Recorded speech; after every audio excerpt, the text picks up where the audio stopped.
Links to previous episodes are given in the video description, so don't forget to like, subscribe and share the video. The Haunt of Love and Lies. Episode 20.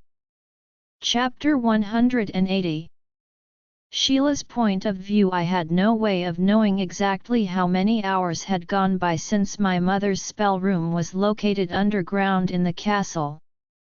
But I knew with the long, torturous hours that had wandered by, it had to be dusk by now. I inhaled, resting against the wooden frame of the bed.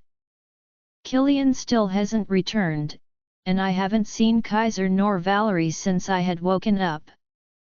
The only people that had wandered around were Lorenzo and Zena when they came to fetch my blood, and I could feel Leonardo's presence behind those doors, but he couldn't muster the strength to face me again.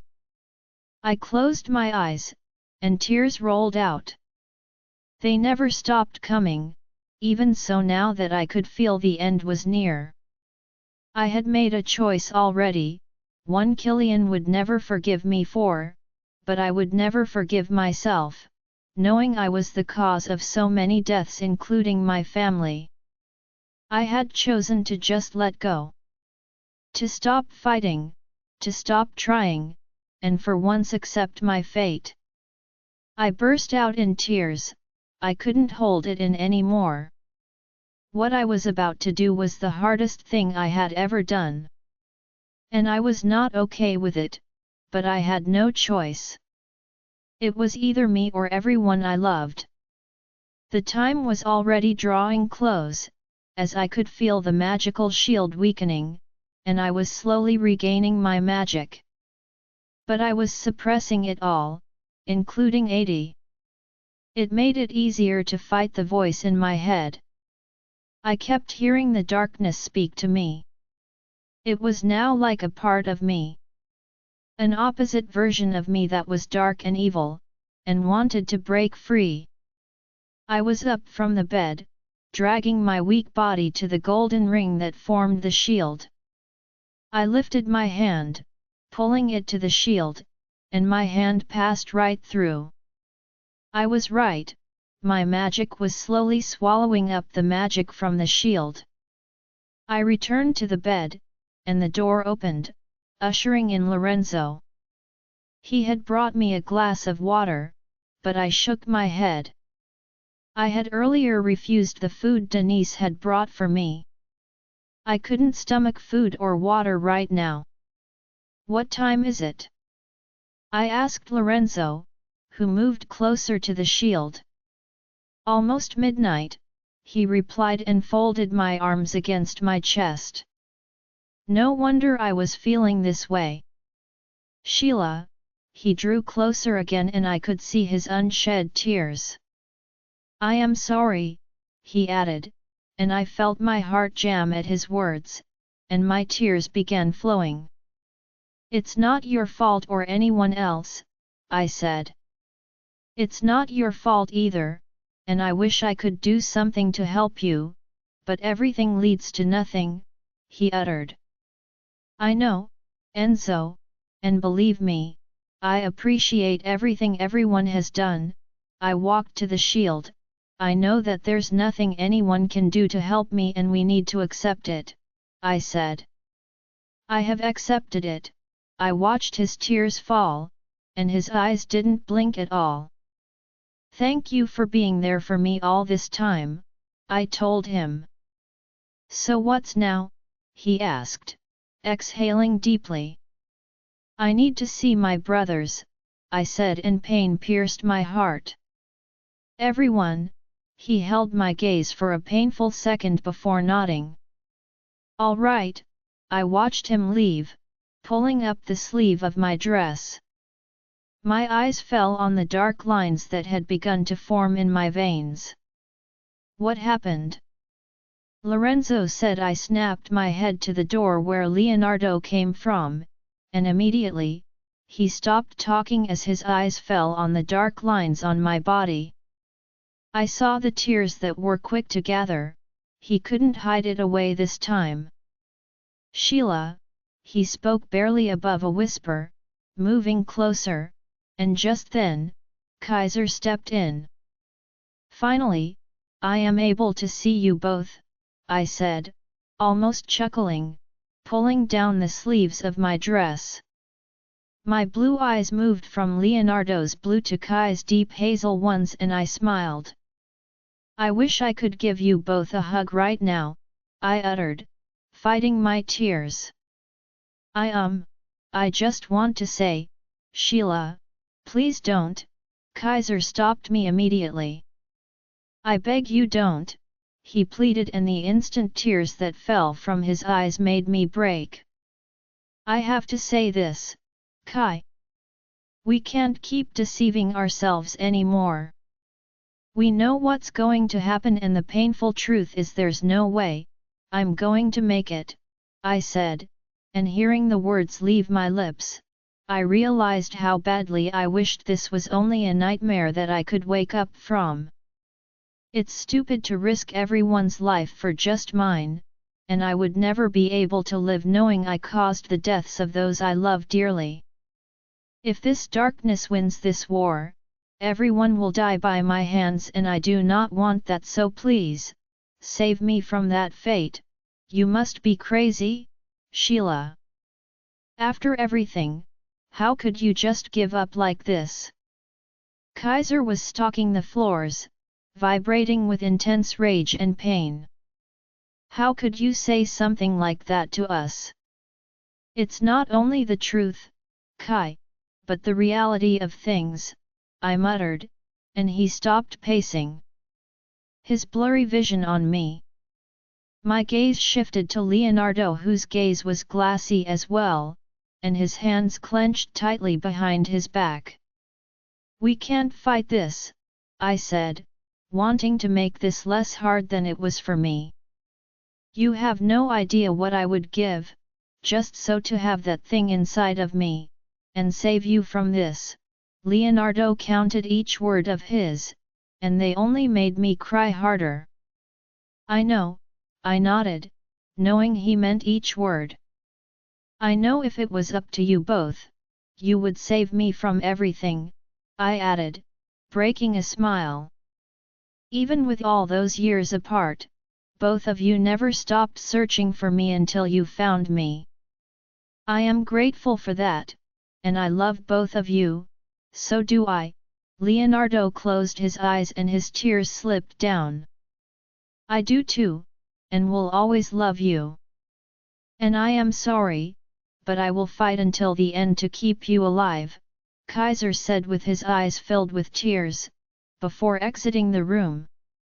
"I am really sorry, sister. You deserve to be happy with Killian and have as many pips as you want," he said, and I smiled at the happiness I would have felt if only that could ever be mine. The door pulled open and Morgan and Valerie came in. I didn't have much strength in me as it was getting harder and harder to say goodbye, especially to people I had learned to call my own. I could feel Valerie's pain, but I made her know it wasn't her fault, and I was grateful for everything. And Morgan made it much harder, and I wished I could just embrace him. I felt the hair on my skin rise as Killian came in and Morgan excused us while Killian insisted Valerie lifted the shield to allow him in. I took a step back as Valerie pulled down the shield and allowed Killian in, before pulling it up. The instant he was in, I hurried into him and his large arms engulfed my frame. I closed my eyes tightly, savoring this moment because it might as well be our last. "Killian," I started, but he pressed me harder to his chest. "No. Don't speak. Let's just remain this way, please," he said, with his voice crippled with sadness and agony. It made my tears roll down. "I love you," I said, hugging him tightly. "I love you so much more," he replied, and I smiled to his chest, believing his words. And somewhere in my heart, I felt relieved because I know my death will make him suffer only for a while, and then he would get a second chance mate, Riley as I had seen in Amelie's vision. I couldn't see her face, but I could remember Killian's happiness, and that was enough for me. "You will be fine, I promise," I said, and felt his small smile against my cheeks. "We will be. I am not leaving you in this. Whatever happens to you, I'll be right behind you," he said, and his words caused fear within me. I pulled away, bringing my eyes to his. "What do you mean?" He released a sad smile. "Don't you worry, love, no," I shook my head, knowing what nonsense he had in mind. "Killian, you have to live," I said, and his sad smile only deepened and his eyes held unshed tears. "Then you have to as well," he muttered, wanting to say more when the door burst open in panic, and Xena stepped in. "The council army is here," she rushed, and Killian's eyes met mine. "I will be right back," he muttered, as Xena pulled down the shield. He was about to leave when I held him. I stood on the edge of my boots and kissed him. Killian held me tightly and kissed me back, conveying so much more than words could describe.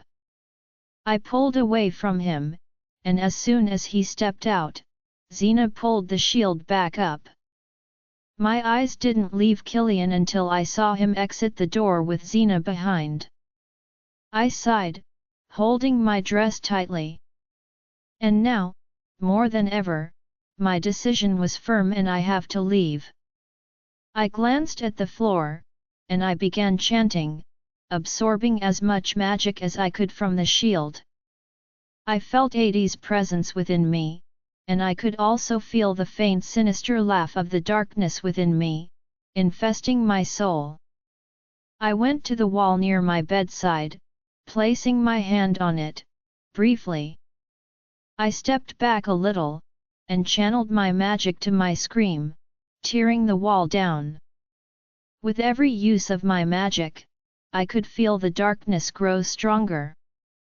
There wasn't much time like everyone thought, and in no time the war will begin and this darkness will be reborn. And I had to do everything I could to stop it. Ch 181. Killian's point of view from the top mountains. We could already see the troop of warriors from Vladimir's army roar their way into North Central. I heaved a deep sigh, holding tightly onto my horse's reins, feeling my blood turn dreadfully cold. This was it.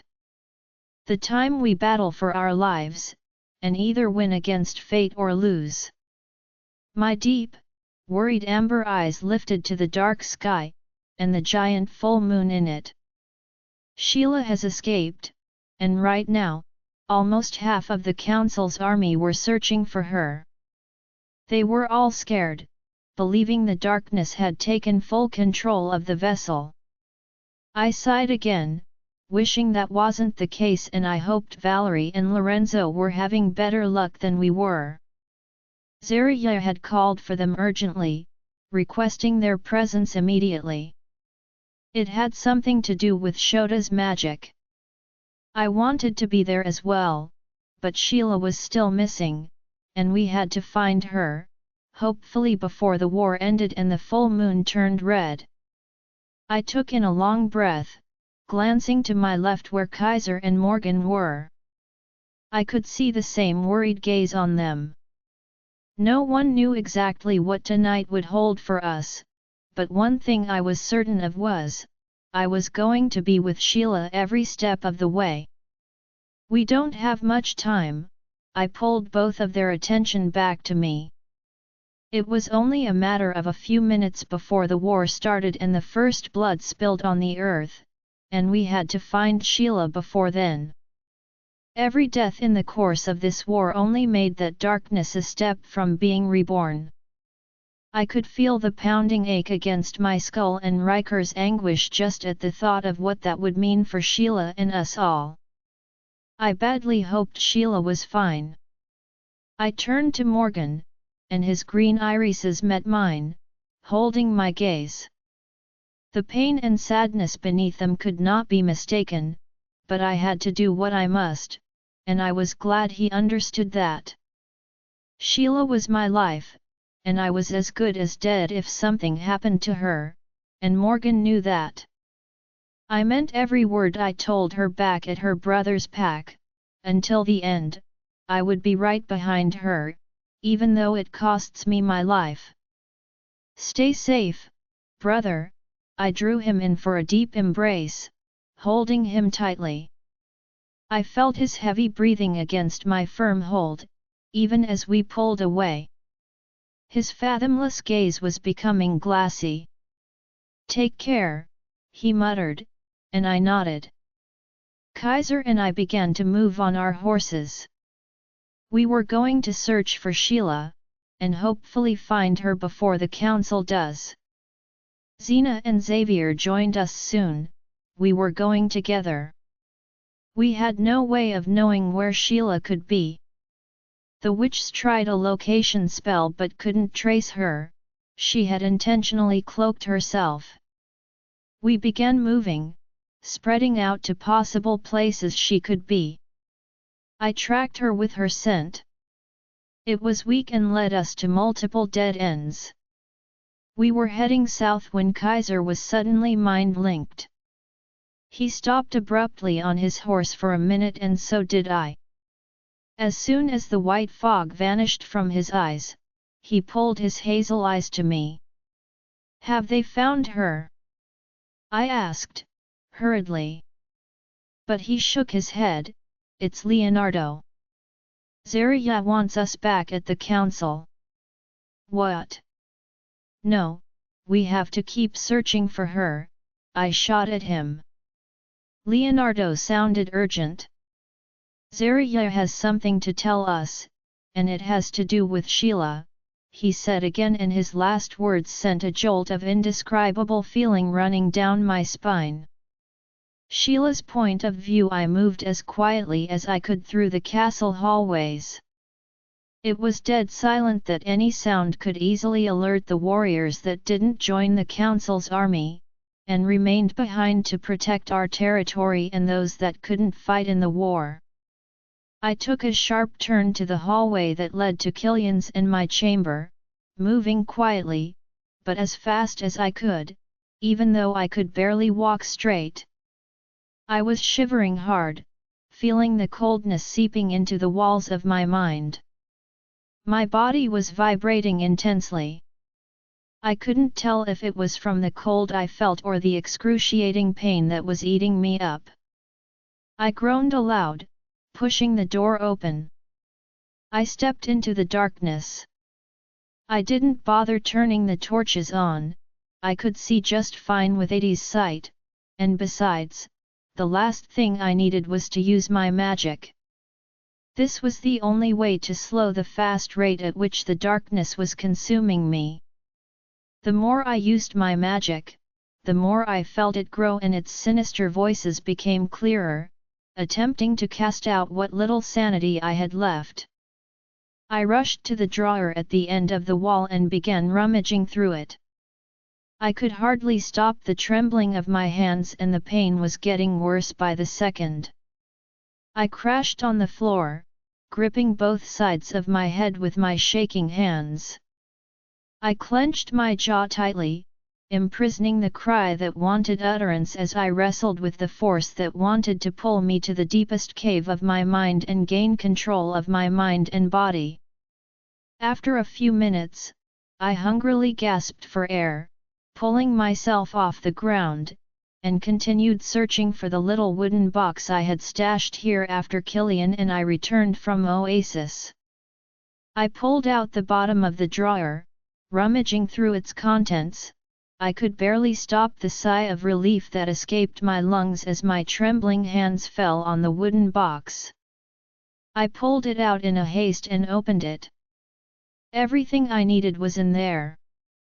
I closed it at once, grabbing my blue cloak from the rack and donning it over my dress. I pulled the hood over my hair, grabbing the box. I left the chamber, sneaking out of the castle unseen. I moved with haste into the woods and kept going until I left the pack's territory.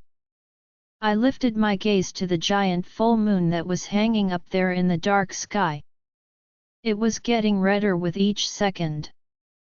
The war had already begun, and with every blood that spilled on North Central, the moon was getting redder, and Shota's magic was growing stronger. It was only a matter of a little time before I couldn't fight it anymore. Before that happened, I had to find a way to end this. Since I had destroyed the oaken dagger, which was the only thing that could end the magic, even if it meant killing me. Now the only way I could think of to put an end to this thing inside of me was the vortex. A magical prison world I had created in Oasis in case the darkness was unleashed. If only I had known that the darkness was in me all this time, things wouldn't have gotten to this point. Korra wouldn't be dead, and Shota's magic wouldn't be a second from being reborn. My trembling hands pulled up to my horse when suddenly, I felt a presence in the woods, watching me discreetly. "What do you want?" I spoke into the unfading darkness, unable to keep my rage from my voice. He was the last person I wanted to see at this point. My question was greeted with a snappy cry of a broken twig, and almost instantly, I felt him a few distances behind me. "Hello, mate," his deep accented voice filled the darkness, and I could note the similar anger and maybe hatred that laced his tone. I spun around and my eyes met with his piercing golden eyes. "What do you want, Vladimir?" I asked again in the darkness. "That's certainly no way to greet your mate, little witch, especially after your betrayal," he spat, taking a few steps closer to me, but I remained silent and unmoving. "You betrayed me, Sheila, and ruined every chance I could to possess that magic. That's the least you deserve, imbecile," I said. "I should have had your heart ripped out instead after everything you've done. You are responsible for the death of my parents, and you ruined my life, Vlad. I hate you." I watched the golden flame deep within his eyes twitch, and then, he released a small smile. "The latter was all done by that scoundrel Lucius when he took you," he defended in a lazy tone, that only managed to enrage me, and with my growing anger I felt the darkness within me a second from emerging, whispering ways I could put him through so much pain that I have been through. But unfortunately, none of that could put a permanent end to him. "Leave me alone, Vlad," I turned to my horse, but his sudden words caused me to pause on my boots. "I cannot do that. Even after your betrayal. I still want you by my side, Sheila, as my mate and queen." I couldn't help but chuckle at his stupidity. "That will never happen, Vladimir. Killian is my one and only mate, and until the end, I will remain his." I counted my words slowly and his gaze torched with anger. In fast motion, he used his vampire speed and groped me, pinning me against the trunk of a tree. His burning gaze pierced mine. He parted his lips about to say something, but suddenly, he froze. His eyes glided from my dark gaze to my neck, shocked. But as quickly, that shocked gaze morphed into delight. "Which?" he muttered in elation. "You are the vessel," his eyes pulled up to mine. "Do you still not get it, darling? We belong together. I have always been your destiny, Sheila Black, and together we could do so much. Join me, Sheila. You can't deny it, we do share a bond far deeper than anything." I thought briefly for a second. "You are right. We do share a bond, Vlad, and it's time I get rid of it, I said, and the glow in his eyes died instantly. I used my magic and sent him flying across the woods. But he regained his balance quickly. Sheila Black of the Crescent North Pack, reject you, Vladimir as my mate, I said quickly before he neared me. He may be more inclined to his vampire side, but he knew what this meant and I had severed whatever bond we could possibly share as mates. I am getting rid of this darkness, permanently, and trust me, you will lose this war. I hurried to my horse feeling a strong tug in my chest as a result of the magic I just used. The pains coursing through my veins were unbearable. Even if you tried, you can't fight it, Sheila. And I will not let you ruin everything, I heard him say sharply. It's a good thing I didn't come alone, he whistled, and immediately, I felt the magical energy that raced through the woods without even seeing them. And then, the cackling in my head became louder, and the dark whispers echoed in my head. Contain her, but do not harm her, Vlad instructed, and the presence in the woods became known. Witches. At Vladimir's command, they nodded, and my eyes met briefly with Vladimir before scanning over them. Leave now, and you won't have to die, I warned, but instead, they charged at me using their magic, but none of their attacks could affect me. Instead I felt the dark magic inside of me draining off from their magic. They attempted again to fight me, and effortlessly, I focused on their beating hearts, and without even a whisper, I sucked the life from them. All at once, every of Vladimir's witches fell dead to the ground. My dark eyes moved to Vladimir, and for the first time, I could feel the fear emitting from him. My lips curled into a sinister smile, as I broke every bone of his, crippling him to the ground. I used my magic and focused on his palpitating heart. I began to use my magic to squeeze the life out of it. His screams were music to my ears, and with a swift tilt of my head, I made it stop. But I knew it was only a matter of seconds before he regained consciousness again. I turned to my horse, instantly feeling a sizzling surge of energy in me, emerging. I groaned, collapsing on my knees, fighting off the darkness that had grown stronger.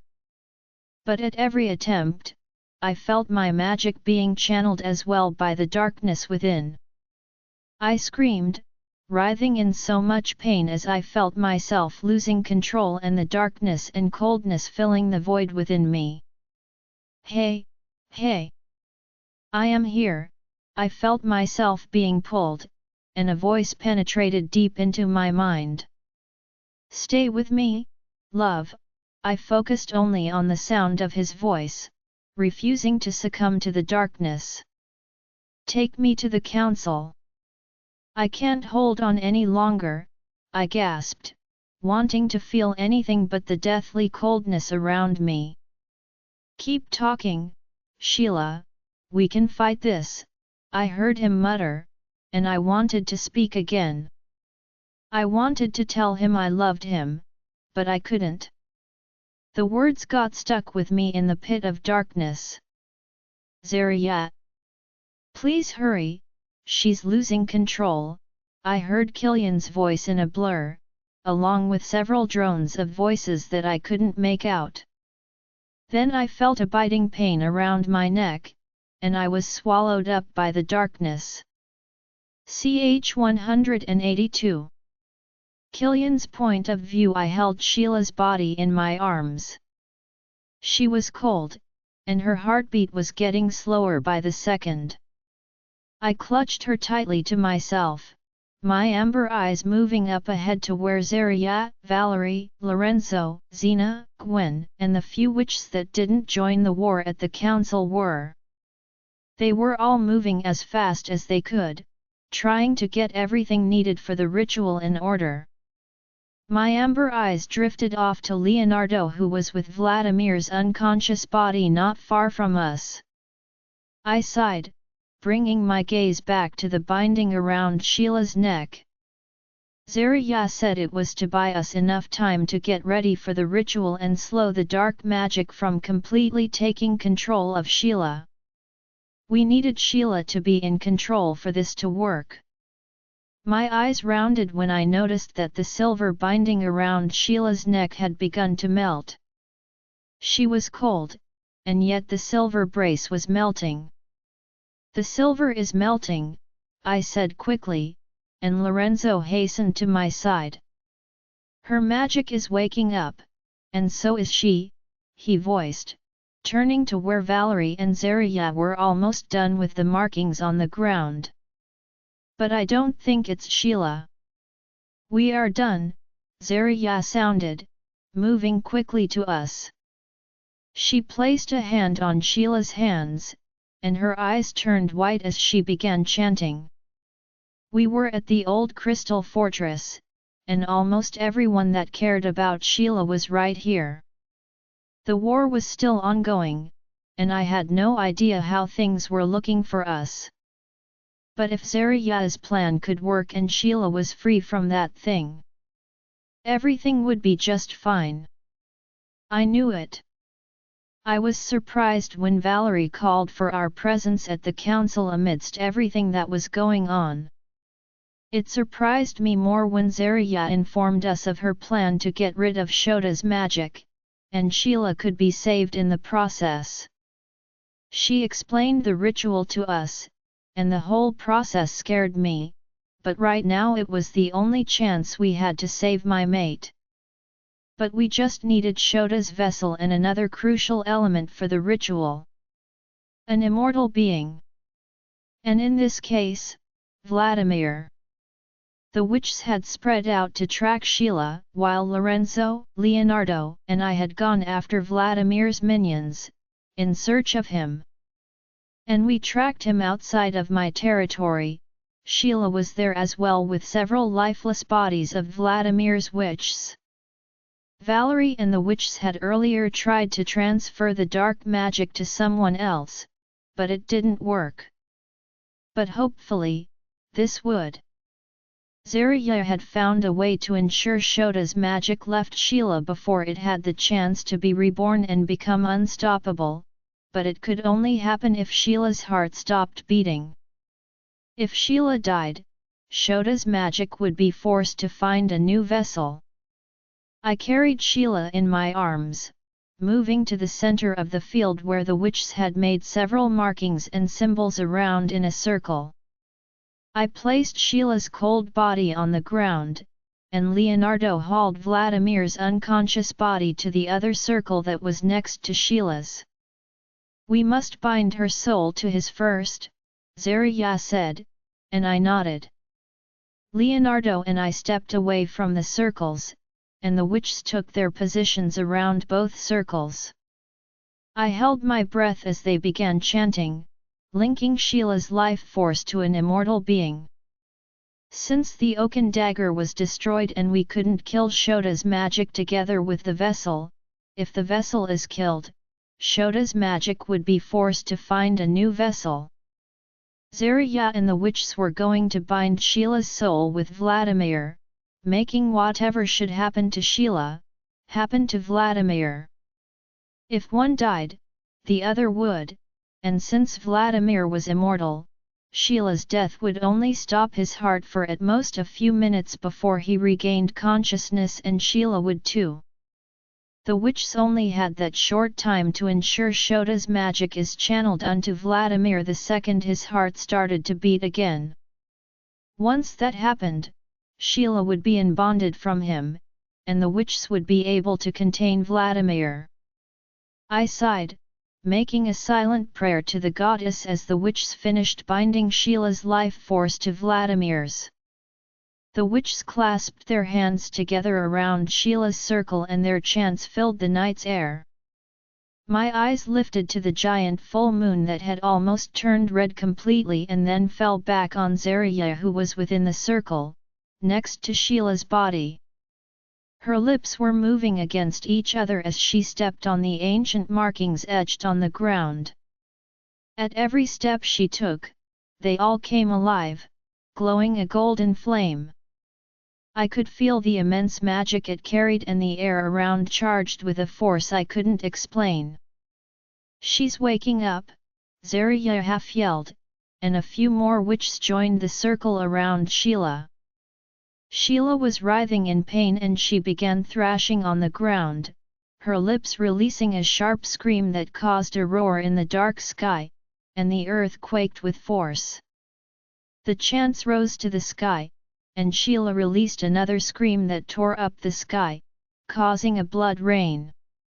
She kept thrashing on the ground as Zarya, Valerie, and the witches tried to contain her outbursts. "What's happening to her?" I yelled over the roar from the crying sky, moving closer to the witches, but Leonardo held me back.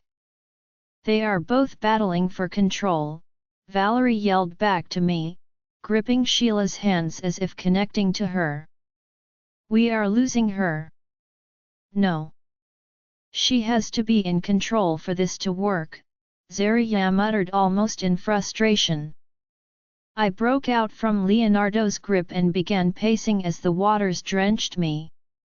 I tried connecting to her through the mate bond, but I couldn't reach her. Riker could feel her presence within us, but we couldn't connect with her. Riker concentrated deeply, and I began to speak to her regardless, praying to the goddess she could at least hear me or feel me. It killed me to know that was the only thing I could do for her at the moment. "Sheila," Zarya gasped, rushing to her side. "She's coming through," she yelled, lifting her eyes to the full moon, before shifting her gaze to Lorenzo. "Bring the dagger. We must commence the ritual now." Sheila's thrashing ceased, but she kept groaning in pain. I could hear her breathless voice laced with confusion. Valerie never let go of her hands, as she whispered to Sheila, explaining very little to her and stressing the fact that she had to remain in control. Riker tried connecting to 80 but he couldn't reach her. I ended up using our mate bond to connect with her. "Sheila, can you hear me?" I spoke through the link and I heard her groan in an attempt to say something, but she couldn't. "Don't speak, just listen. The witches have a way to end all of this. All you have to do is keep fighting, Sheila. Please, keep fighting, and do not lose control to that darkness. I would never be able to live without you. You are my life, Sheila, so please, you have to choose to live," I pleaded desperately with my eyes closed. Just then, I felt the little connection I had with Sheila got severed, and I was left with a cold, empty feeling. I pulled my eyes open to find the blade of Zarya's dagger slitting up Sheila's neck, and her blood rushed out from her neck. I felt my soul tearing up as Sheila gasped her last, and instantly, the vibrations from the earth, along with the blood rain stopped, and so did Vladimir's beating heart. "Now!" Valerie yelled, pulling away from Sheila's body to Vladimir's lifeless one. Valerie, Lorenzo, Xena, and a few more witches formed a circle around Vladimir, joining in Zarya's chants. Each drop of Sheila's blood that soaked the earth started to flow into the symbols, moving to Vladimir. The witches never ceased chanting, and it took a full minute before I heard the faint beating of Vladimir's heart against his chest. Zarya focused on Sheila, slitting her wrist, and continued to chant. Whatever she was doing caused Vladimir's heartbeat to accelerate faster, forcing him to release a scream. My eyes kept darting from Sheila to Vladimir until Zarya stopped chanting. Her gaze traveled to Vladimir, who was now writhing in pain. What happened? Did it work? Leonardo took the words right out of my lips, and Zarya hesitated for a second, watching Vladimir. His increasing groans caused the runic symbols etched around him to glow unsteadily. Her dark gaze drifted to the witches, before moving to Leo and me. It did, her voice held a rush of relief that found me as quickly. But everything stopped when I still couldn't feel Sheila. She was supposed to be waking up any second from now. He's changing. The darkness is filling him up. Lorenzo brought our attention back to Vladimir. Black lines had begun to run on his skin and his claws and fangs kept sticking in and out. Not yet. She has to wake up before we unbind her soul from him, Valerie said, and I rushed to my mate's side, pulling her still body in my arms. My heart began to throb harder in fear as I watched the seconds move by quickly and Sheila still hadn't regained consciousness. My canines extended into sharp fangs and I bit down on Sheila's neck, inserting my essence in her. It didn't take long before I could pick a heartbeat from her, it was so weak, but it was there. As soon as Sheila gasped awake, Valerie and Zarya began the spell to unbind Sheila's soul from Vladimir. Sheila's wounds had barely started to heal when Valerie and Zarya finished the spell on her, and quickly, they and the other witches took their positions around Vladimir. Zarya was holding the vortex in her hands and had begun chanting to channel every witch's magic into the vortex to access the portal when a strong wave of magic radiated off Vladimir, destroying everything in its path. This force sent the witches flying and I wrapped my arms around Sheila, firmly, waiting for the magic's effect, but it never came. Almost like an invisible shield was placed around us. The only thing that was soon felt was the trembling of the earth and the blood rain began again. I watched Vladimir slowly pull up from the ground, having a deeply rooted smile on his face. His eyes were a fathomless pit of darkness. I carried Sheila in my arms, moving away from the field as the witches gathered to stop Vladimir. I had only taken a few steps when Sheila's eyes pushed open, glowing a bright shade of blue. Sheila's point of view, my body was physically weak and drained, but I felt Adi's powerful growl as she kept moving to the surface, fighting to live. My eyes jerked open and the first thing I felt was Killian's arms around me and his gaze bored down at me with relief. Before I could mutter a word, I heard a loud, destructive growl from behind us. It carried powerful magic. My eyes snapped their way and they fell on Vladimir, fighting against the witches with magic, and they could barely stand a chance. My eyes widened and my lips parted, realizing Zarya's ritual had worked and Vladimir was now the vessel. I had to help.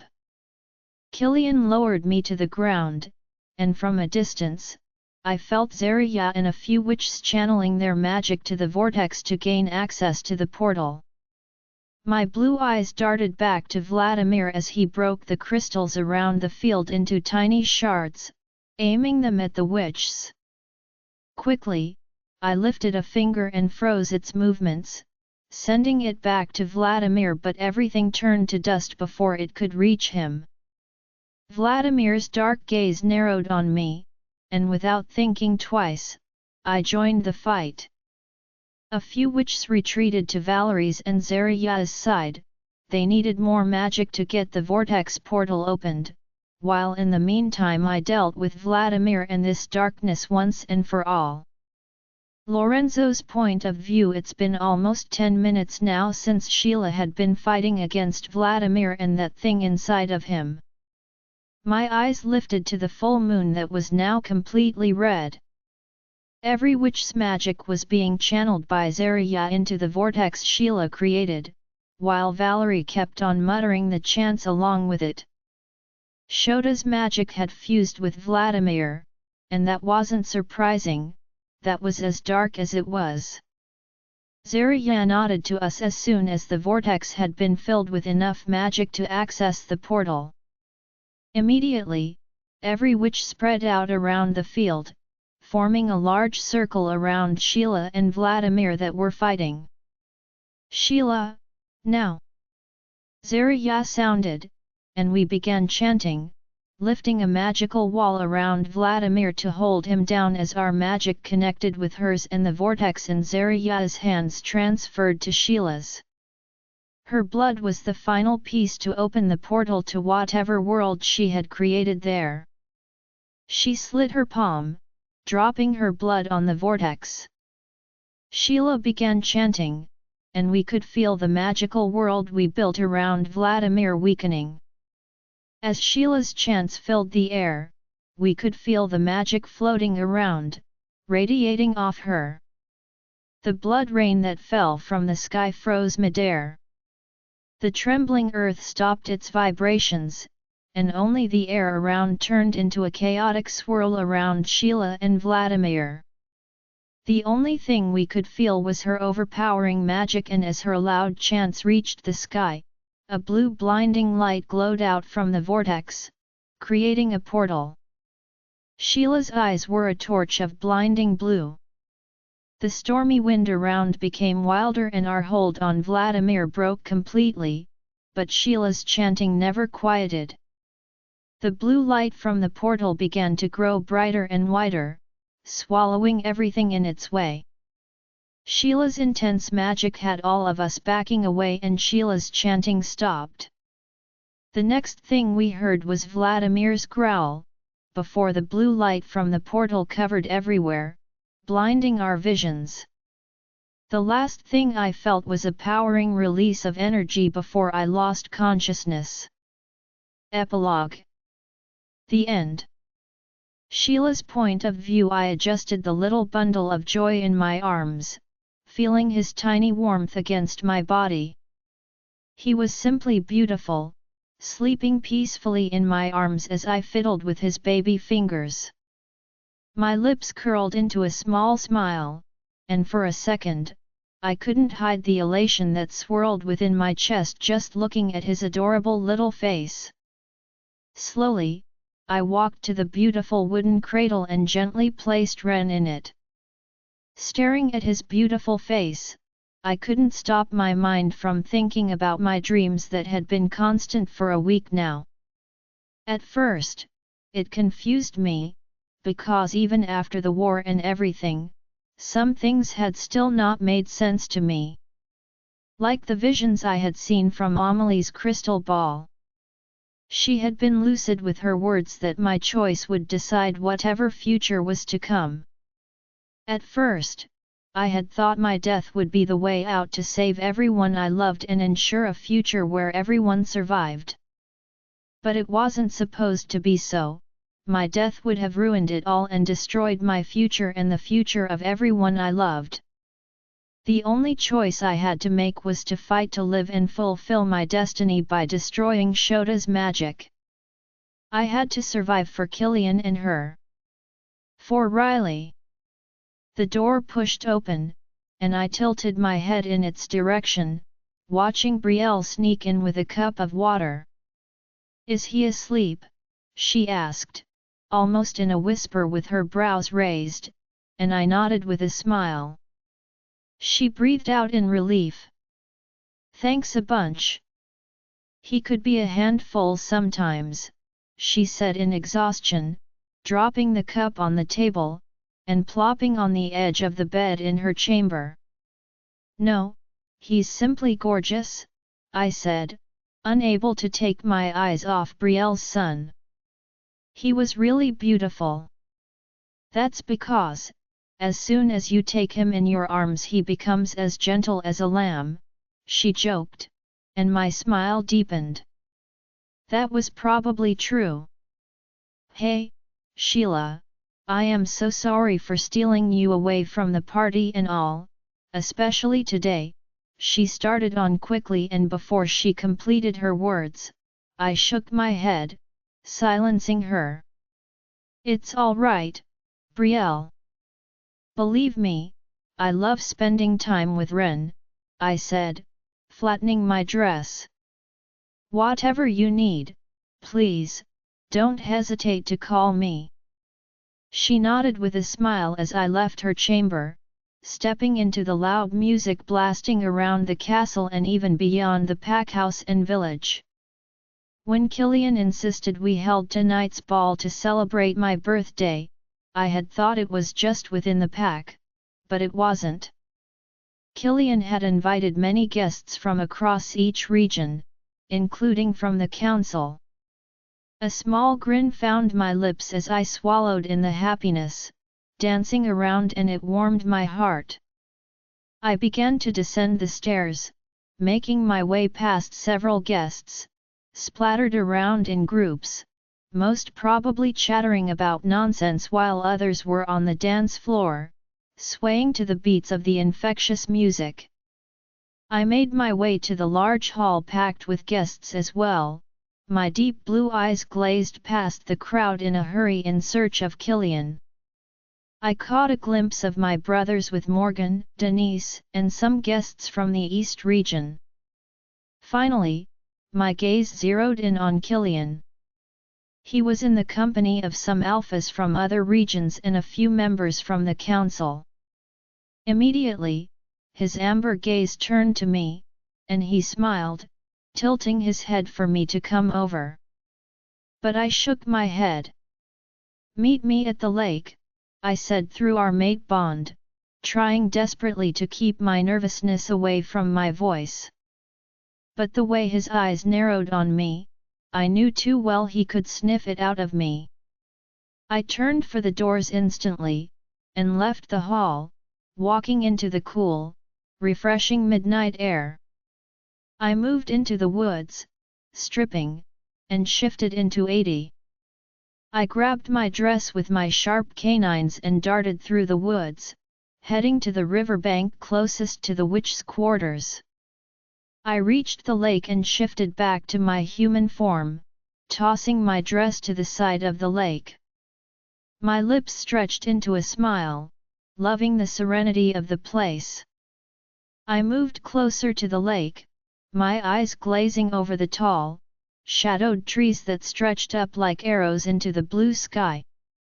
The fresh water looked like a beautiful puddle of blue ink, taking the reflection of the full moon hanging up in the sky. The sight alone calmed my soul.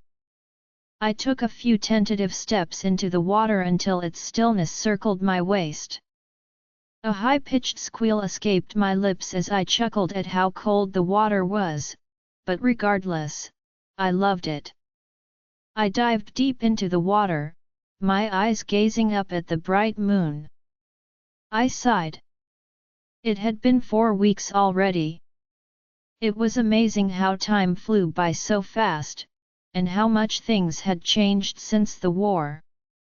I closed my eyes, letting the cool water refresh my body, and my thoughts wandered far away into that night. I still remembered it all so vividly. My death, Vladimir unifying with Shota's darkness, and the witches and I, finally putting an end to Shota's magic and its vessel, and this time there was no way it would ever be unleashed. That night had changed everything and had birthed a new dawn for us all. We had won the war, and Vladimir, well, Vladimir along with Shota's darkness was far gone. I had created the vortex prison myself. It was a phantom prison world that was created by my magic and powerful enough to ensure the Shota's vessel remained imprisoned forever. The vortex I made, along with my blood and magic, was the only thing that could access the portal to that prison world, and I destroyed it the second Vladimir was caged. The council had erased every trace of Shota's magic from our realm. It was better that way. I dived my head back into the water for a second, before coming up for air. I threw my head back, taking another glance at the full moon in its glory. Killian was taking too long, and as the seconds flew by, I could hardly contain my growing nervousness at what I was about to tell him. I had been worried because of my recurring dreams of the young woman I had seen in Amelie's crystal ball. I knew they were visions of what was yet to come. That made me more confused and terrified. It took me some time before I understood my visions and realized what they truly meant. Who the young woman, Riley, truly was to both Killian and me. I closed my eyes, breathing calmly as tears rolled from the corners of my eyes. And once more, the flawless image of her drowned my thoughts, and I just couldn't wait to have her here with us. I chuckled again to myself, and I could swear anyone who saw me now would think I was slowly losing my sanity. I began to swim slow, gliding through the lake, relishing the tranquility this moment gave me. It was all I could ever wish for. I was so immersed in my thoughts that I hadn't noticed the presence that had been watching me from behind the tall alder trees. "Are you coming in or what?" I asked after a while of letting Killian enjoy the picturesque view of me in the water. Slowly, I turned around as his sweet manly chuckle filled my ears. I watched Killian step out from the shade, taking slow steps to the lake. His deep amber eyes were already drowning with wish. Killian's point of view. As soon as I approached the lake, I felt my breathing quicken as my eyes took in the picturesque view before me. I felt turned on immediately. Sheila was standing waist deep in the middle of the lake with her gorgeous back turned to me and her head tilted up to the gleaming moon above her. The moon's bright rays shimmered down on her, forming a circle around her in the water. Her wet hair cascaded down her back and the tips submerged into the water. She looked like a goddess. A goddess! I couldn't take my eyes off her, and all I could think about was burying myself inside of her and her like crazy. "Are you coming in or what?" Her voice spoke softly into the moonlight, and she slowly turned around, forcing me out of my hidden spot. "The view from out here is the best," I said, my voice sounding deeper than usual from the arousal I was feeling, and Riker was badgering me to let him out. Her sensational image had the wolf excited. "It's better from here," she spoke again softly. A low sensual growl vibrated from my chest as the air around me was ticked with a lot of tension. And I was merely holding back for the sake of everyone that had journeyed here to celebrate Sheila's birthday with us. I took a step back, kicking off my boots, and I began to undress as fast as I could. Sheila remained in the water, and her gaze was heating me. I joined her in the water, grabbed her by the waist, and pressed her skin to mine. She gasped at the sparks that went flying on both of our skins, and I took the opportunity to stick my tongue in her mouth, kissing her. Every part of her body felt soft and heavenly as I glided my hands up and down her skin. Sheila's hands rested on my chest as she kissed me back, matching the intensity of my kisses. A low growl vibrated in my chest as Riker purred in my mind. Our tongues caressed as we deepened the kiss, and I was dying to have myself inside of her. As if having the same thoughts, she was driving me wild already. "I love you," I whispered against her ears, as I couldn't wait any longer. I could hear her heart drumming in her chest. "Killian," she moaned, gripping my hair. "Yes," I whispered into her ear. "Faster. Don't stop," she commanded, and my smirk deepened. Her wish was my command. I thrust harder into her, moving faster and faster. After several more thrusts, we both came hard together, panting heavily. I carried her out of the water and placed her gently on the ground. I laid next to her, wrapping her petite frame in my arms. "That was beautiful," she whispered into my chest after her breathing had synchronized and calmed. I chuckled, sweeping back strands of her damp hair behind her ear. "So are you," I whispered, moving my hand up and down her flawless skin. We dwelt in silence for a while, and then I felt her grow a little nervous through the mind link. "Killian," she called, and I squeezed her body to mine. "Yeah," I said, calmly wanting to hear what she had to say. "I have something to tell you," she said, sounding so serious that I had to pull away a little so I could gaze at her beautiful blue eyes. "Yes," I uttered, and suddenly, Riker was feeling anxious for no reason. "Tell me." Her gaze studied me briefly, before sighing deeply, making my heart beat faster. "What is it?" I asked, unable to bear the suspense. She began quietly and I held onto her every word. "I am pregnant." I felt my entire body become very still. Riker was completely frozen and my eyes never broke away from Sheila's round ones that swallowed me up. I pulled up into a seating position. "Are you serious?" The words flew out of my lips, wanting to be certain she wasn't at all teasing me. And slowly, she nodded.